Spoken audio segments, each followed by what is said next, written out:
자, 안녕하십니까. 평소에서 전해드리는 오랜만에 페라이트 관련된 부분의 이야기를 좀 나눠보려 방송을 열었습니다. 어떻게 보면 2차전지 관련된 후속의 후속 관련된 업종이 될 수 있다라고 좀 생각을 하고 있어서 최근에 이제 오늘 특히나 페라이트 관련된 종목들이 많이 상승을 했습니다. 참고로 이제 페라이트에 대해서 잘 모르시는 분들을 위해서 간단히 얘기를 해드리면, 이 페라이트가 이제 전기차를 만드는 데 있어서 전기차 모터 전동기에 들어가는 이 소재를 이제 히토류에서 페라이트로 이제 변경을 하려고 준비를 하고 있다 라는 부분입니다. 변경에 대한 이유는 왜 변경을 하냐면, 중국에 대한 이 광물 자원에 대한 공급망을 이제 미국에서 제재를 할 가능성이 높다라고 좀 보고 있어서, 아무래도 먼저 선제적으로 앨런 머스크가 좀 변경을 하려고 준비를 하고 있는 모습인 것 같습니다. 그래서 페라이트 관련된 종목들이 나름 최근에 좋은 흐름들을 보였고요. 특히나 이제 페라이트라고 해서 가장 많이 올라갔던 종목이 삼화전자라고 하는 종목입니다. 뭐 250억 정도 내외, 300억 내외 시가총액을 보였었던 종목인데, 벌써 한 하루, 이틀, 3일, 4일, 뭐 5일째 상승을 하면서 뭐 거의 한 3,000원대 종목이 10,000원까지 올라가는 흐름들을 보였어요. 뭐 이런 종목들은 이제 페라이트 쪽과 같이 연계를 했을 때 상승을 할 수 있다라고 하는 부분에서 상승을 한 부분이고요. 그래서 같은 계열사죠. 삼화전기나 삼화콘덴서 같은 종목들도 좋았습니다. 그래서 이런 종목들이 역시 이제 삼화전자가 페라이트 관련된 종목으로 엮여서 움직이고 있는 상황이기 때문에, 이제 삼화전자가 꺾이지 않을 경우에는 다른 종목들도 꺾이지 않을 가능성이 높고요. 오늘은 이제 노바텍과 아모그린텍 관련돼서 얘기를 해드리겠는데, 여기 말고도 상당히 많습니다. 잠깐 얘기를 해드리면, KGETS, 지금 이제 시장에서 돌고 있는 페라이트 관련된 관련됐다라고 하는 종목들에 대한 얘기를 해드리면, 아모센스, 그리고 C큐브, 그리고 GS 글로벌, 그리고 뭐 유니온 머티리얼즈. 여기는 뭐 유니온은 이제 뭐 소재 광물 쪽 관련된 부분으로도 최근에 좀 이슈가 됐었죠. 그렇기 때문에 페라이트 관련된 종목들이 엄청나게 많아지고 있다. 참고로 2차전지 관련된 종목들은 에코프로 BM이 그래도 나름 종가 기준으로 잘 방어를 했습니다. 반면에 뭐 코스모 신소재라든지 코스모화학 같은 경우, 뭐 LNF 같은 경우는 이제 종목마다 좀 틀린 흐름이지만, 이제 고점 부근에서 슬슬 차익 매물이 나오고 있는 종목들이 나오고 있다라는 게 뭐 이제 부담이 된다는 거죠. 그래서 포스코 퓨처엠 또 오늘 상승으로 해서 뭐 추가적인 하락이 나오진 않았지만, 이제 추이 자체는 만들어 가려고 준비를 하고 있는 상황이다.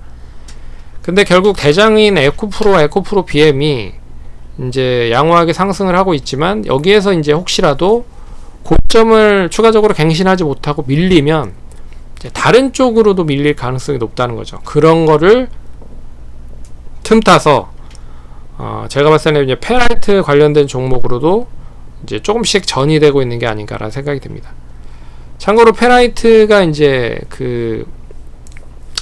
이제 전동기에 들어가는 자석을 만들고 있기 때문에 자동차와도 어떻게 보면 일맥상통을 할 수가 있죠. 그래서 오늘 상승을 했던 종목 중에 한국 무브넥스라고 하는 종목이 있습니다. 이 회사는 이제 엔진을 만드는 업체인데, 뭐 페라이트와도 뭐 직간접적으로 연결이 되고 있어서 차라리 자동차 쪽에 대한 종목들이 나름 좋은 흐름입니다. 그래서 기아나 현대차나 현대오토네버, 현대글로비스, 현대모비스 뭐 이런 쪽은, 현대모비스, 현대위아는 뭐 실적이 좀 안 좋아서 별로 좋지는 않았습니다. 하지만 뭐 최근 성우하이텍 역시 자동차 부품 쪽이죠. 그리고 SL 뭐 좀 조정이 나오긴 했지만 그래도 뭐 고점 부근에서 이어지고 있는 흐름이고, 거기에 뭐 서현이와 그래서 어떻게 보면 2차전지 쪽 관련된 쪽의 수급 자체가 이 페라이트나 자동차 쪽으로 조금씩 옮겨지고 있는 게 아닌가라는 생각이 할 수 있겠죠. 네, 그래서 그런 거를 좀 미리는 아니지만 이미 주가가 페라이트 관련된 종목들이 올랐기 때문에 좀 그것도 좀 아실 겸 2차 전지에 대한 수급이 다른 쪽으로 전이되고 있다라는 걸 알려드리기 위해서 방송을 열었고요. 오늘은 이제 두 종목을 얘기를 해드릴 텐데, 노바텍과 아모그린텍입니다. 참고로 아모그린텍은 이제 테슬라 쪽에 자성 관련된 류의 부품을 공급을 하고 있는 부분들이라, 결국엔 페라이트를 만든다라고 하면 동사가 자성 관련된 부분을 공급을 하기 때문에 페라이트도 공급을 할 가능성이 높지 않겠느냐라고 해서 상승을 한 거죠. 참고로 테슬라는 이제 실적을 발표했는데 실적이 뭐 생각만큼 좋은 흐름으로 발표가 됐습니다. 근데 2분기, 3분기, 4분기도 계속적으로 좋아질지에 대한 부분은 이제 의구심이 계속 들고 있는 부분이죠. 결국 왜 그러냐면 지금 단가를 엄청나게 많이 후리고 있는 상황입니다. 그러니까 단가를 다운시켜서 판매를 하고 있잖아요. 가격 자체를. 전기차를 판매하는데 엄청나게 디스카운트를 많이 하면서 싸게 판매를 하고 있습니다. 그러면 결국에는 부품 사례들지, 그리고 2차전지 소재 업체들한테 그 가격 인하만큼에 대한 그 요구를 할 가능성이 높다는 거죠. 수익에 대한 부분을 예전에는 뭐 100만큼 보존을 해줬다라고 하면 그거를 디스카운트 할 가능성이 높다라고 좀 볼 수 있어서, 결국 예전만큼에 대한 수익을 보장하지 못할 가능성이 높다라고 볼 수가 있는 거죠. 그리고 전기차에 대한 지금 경쟁이 엄청나게 심화가 되고 있는 상황입니다.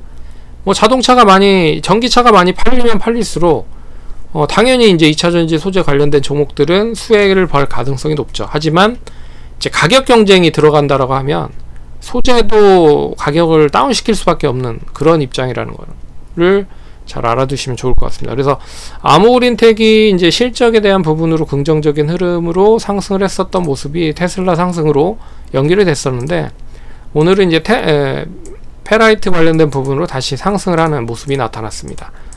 이 흐름 그대로 이어지면 지금 이제 박스권 거의 이제 중간 부분까지 상승을 한 흐름이죠. 2만원에서 한 15,000원 정도 박스권 흐름이었는데 17,000원, 18,000원 정도 상승을 했기 때문에, 그러면 이제 내일이나 5월 4일까지에 대한 시기간은 이제 박스권 상단을 안착하는지에 대한 여부가 중요한 시점인 것 같습니다. 그래서 19,000원이나 2만원 정도 상승을 해서 안착을 하면 이제 추가적인 상승은 2만 2-3천원 정도 선까지도 상승을 할 수 있지 않을까.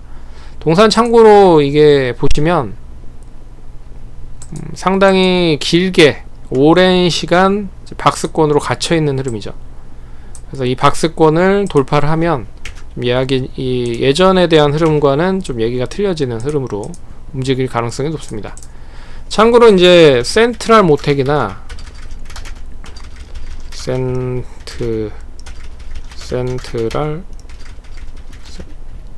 센트럴 모텍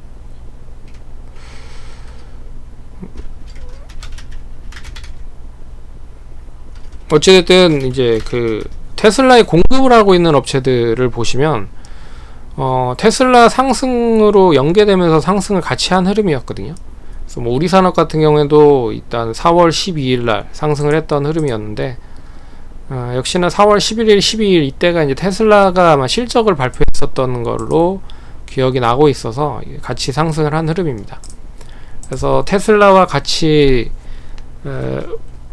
움직이고 있지만 결국엔 이제 페라이트 쪽과 연계되는지에 대한 부분도 같이 눈여겨서 보시면 좋을 것 같고요. 그리고 이제 두 번째는 노바텍이라는 회사인데, 노바텍도 보시면 38,000원에서 3만원 정도의 박스권 흐름으로 계속 갇혀있는 흐름입니다. 참고로 이 노바텍은 탐방 몇 번 갔다 와서 그 카페에다 올려드린 자료가 있으니까 참고를 하시면 좋을 것 같고요.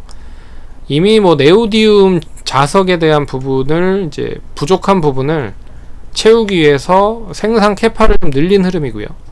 그리고 페라이트 자석 관련된 부분도 이미 뭐 자석 생산에 대한 부분을 이제 늘린 상황입니다.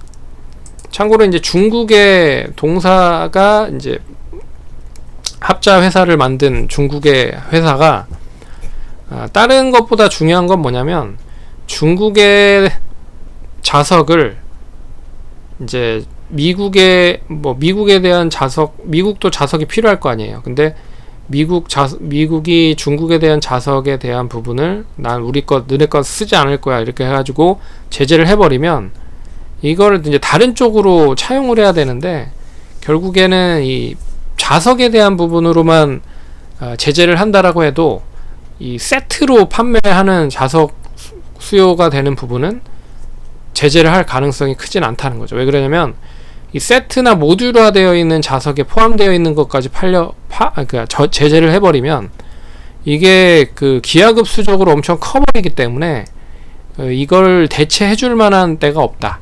그렇기 때문에 중국도 제재를 한다라고 하면 자석에 대한 부분으로만 제재를 할 가능성이 높고 그런 부분이 이제 동사가 미리 선점을 한 부분으로 생산을 키운 상황이다. 생산에 대한 투자를 확대한 상황이다. 그래서 공장을 증설을 해 놓은 상황입니다. 이제 그런 부분 때문에 공장에 증설을 해 놓은 상황이고 완료가 됐고요. 그리고 세트로 들어가고 모듈화 되어 있는 자석들은 그렇기 때문에 이 제재를 할 가능성이 크지 않다. 그럼 이제 동사 같은 기업들이 수혜를 받을 가능성이 높다라고 생각을 하는 거죠. 그래서 그런 부분으로 보시면 될 것 같고요. 단기적으로 뭐 한 35,000원 정도 종가 기준으로만 마감이 되더라도 추이 자체가 우상향 되면 4만원 선과 45,000원 선 안착은 충분히 가능할 수 있다라고 보고 있습니다. 그리고 역시 역사적인 신고가가 49,500원입니다. 그렇기 때문에 이 4만원에서 45,000원만 안착하면 뭐 5만원 이상은 충분히 갈 수 있다라고 보고 있고요. 그리고 실적이 지금 좀 지지부진하거나 안 좋은 업체들도 참고로 삼화전자 같은 경우에는 종목 자체가 실적이 그렇게 좋지 않은 회사입니다. 작년 기준으로 480억에 마이너스 43억 적자를 기록을 한 업체예요.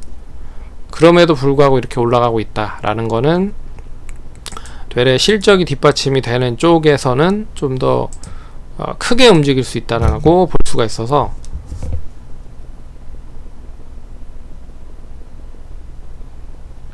관심 있게 보시면 좋을 것 같습니다. 그래서 페라이트 관련된 종목들이 전반적으로 2차 전지 관련된 부분을 이제 대체하려고 하는 흐름들을 보이고 있다. 그런 거와 자동차 쪽과도 연계가 되고 있다라는 거를 눈여겨보실 필요가 있다라고 말씀드리도록 하겠습니다. 그럼 성공투자하시고요. 다음번에 찾아뵙도록 하겠습니다. 감사합니다.